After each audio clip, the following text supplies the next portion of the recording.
중국 트럭은 두 종류뿐이라고들 하죠. 하나는 대롱이고 나머지는 전부 다릅니다. 이 말은 다소 과격하게 들릴 수 있지만 서북부의 고비 사막을 달리거나 무거운 석탄을 운송해본 사람이라면 도로 위 대롱이 정말로 타이어로 갈아 만든 평판임을 알게 될 것입니다. 1968년 산시성의 치산 골짜기에서 산시가 뿌리를 내렸습니다. 당시 국가는 자국 군용 오프로드 차량 기지 건설을 명했습니다.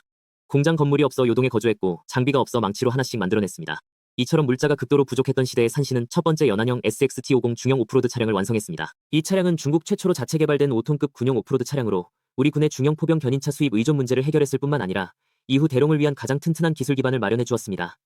2003년 중국 대형 트럭 시장은 여전히 혼란스러웠지만 산시는 조용히 강력한 카드를 준비하고 있었습니다. 그들은 독일 메yen과 협력하여 FT1000 모델의 운전실 기술과 완성차 제조 공정을 중국에 도입했습니다. 이는 마치 30년간 내공을 닦은 권사가 갑자기 최고 수준의 외부 비법을 얻은 것과 같습니다.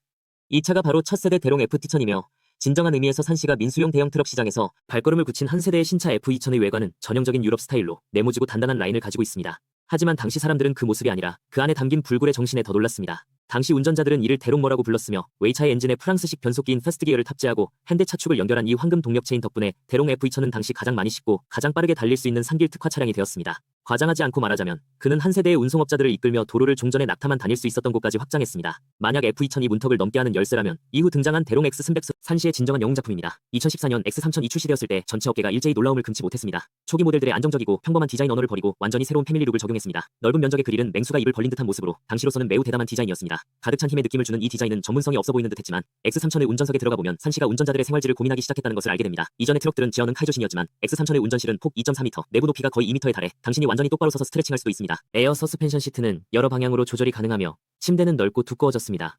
심지어 자동 에어컨도 장착되어 있습니다. 많은 숙련된 운전자들은 회상하며 장거리 운송에서 가장 두려운 것은 충분한 휴식이 없다는 점이라고 말합니다. 하지만 X3000은 당신에게 편안하게 잠을 잘 수 있는 공간을 제공했습니다. 이는 단순히 사양을 업그레이드하는 것을 넘어 대롱이 이제야 운전자들을 편안하게 해줘야만 차량이 더 멀리 달릴 수 있음을 깨달았다는 뜻입니다. 이러한 변화는 오랫동안 차를 집으로 삼았던 많은 트럭 드라이버들에게 처음으로 운전실에서 집 같은 느낌을 느끼게 해주었습니다. 진짜 X3000을 전설로 만든 건 그 강력한 심장입니다.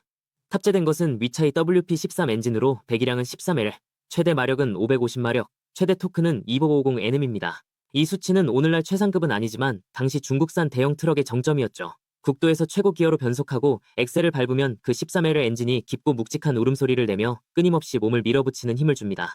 이 철의 괴수 안에 숨겨진 무한한 힘을 명확히 느낄 수 있습니다. 많은 X3000을 운전해본 트럭 친구들은 말합니다. 한번 550마력 드론을 타본 뒤 작은 마력 차로 돌아서면 마치 퍼스트 클래스에서 트랙터로 내려앉은 듯한 기분이 듭니다.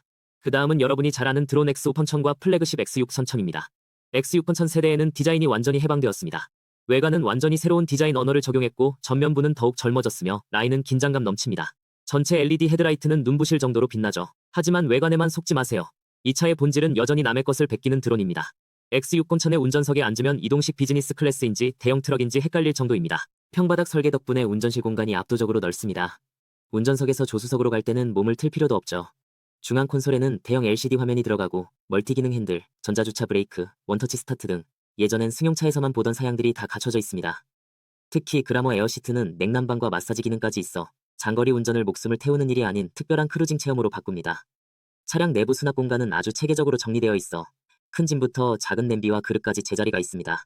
어떤 카우 친구가 농담하길 아내와 다툼이 있었다면 이 차가 가장 품이 있는 피난처가 될 겁니다. 하지만 X6000의 진짜 열정을 불태우는 건 WP15H라는 엔진입니다. 배기량은 15.7L로 최대 마력은 무려 660마력, 최대 토크는 3200Nm에 달합니다. 이 수치가 무엇을 의미하냐면 49톤의 화물을 싣고 끝이 보이지 않는 긴 언덕을 오를 때 기어를 내리지 않고도 올라갈 수 있다는 뜻이죠. 마치 내공이 깊은 고수처럼 차분하고 우아하지만 당신이 조금만 자극하면 언제든 산을 흔드는 폭풍 같은 반응을 보여줍니다. 이런 차들에 대해 이야기를 나누고 다시 되돌아가서 드론 팬들의 마음속에 가장 하드코어한 상징인 드론 F3000에 대해 말해볼까요? F2000이 첫 작품이었지만 드론이 튼튼하다는 명성을 전국에 퍼뜨린 건 F3000이었습니다. 이 차의 외관은 오히려 약간 둔해 보이고 라인은 거치며 화려한 장식이 거의 없었습니다. 하지만 대형 화물 운송 업계에서 F3000은 신과 같은 존재였죠. 이 차의 프레임은 특별히 강화되어 하중을 견디는 능력이 매우 강력했습니다. 과거 산시성과 내몽골의 탄광에서 100톤이 넘는 화물을 싣고 울퉁불퉁한 길을 질주하던 차량 중 10대 중 8대가 바로 F3000이었습니다. 차대는 튼튼해서 얼마나 버티는지 모를 정도로 견고했습니다. 그것은 수없이 많은 과적 상황과 험한 길을 견디며 검증된 평판입니다. X690이 델롱의 기술적 표준이라면 F3000은 델롱의 튼튼한 철골을 대변하는 살아있는 상징과도 같습니다. 물론 어떤 이들은 지금 델롱 가격이 비싸다고 하죠. X690 최상위 사양은 수입차 수준이라니까요. 하지만 가격 때문에 이를 폄하한다면 당신은 중국 트럭 운전자들의 마음을 아직 제대로 이해하지 못한 것입니다. 길 위에서 생계를 잇는 이들에게 델롱은 자랑거리가 아닙니다. 그것은 도구이자 파트너이며 더욱이 새벽 3시 국도를 달리며 외로운 밤을 함께 버텨준 형제와 같은 존재입니다. 바로 그것이 그 이유입니다. 무거운 트럭 업계엔 이런 말이 통합니다. 한번 델롱을 타본 사람은 다른 차로는 돌아가지 않는다는 거죠. 단순히 동력이 강하거나 셰시가 튼튼해서만이 아닙니다. 시동을 걸 때 느껴지는 그 든든함이 핵심입니다.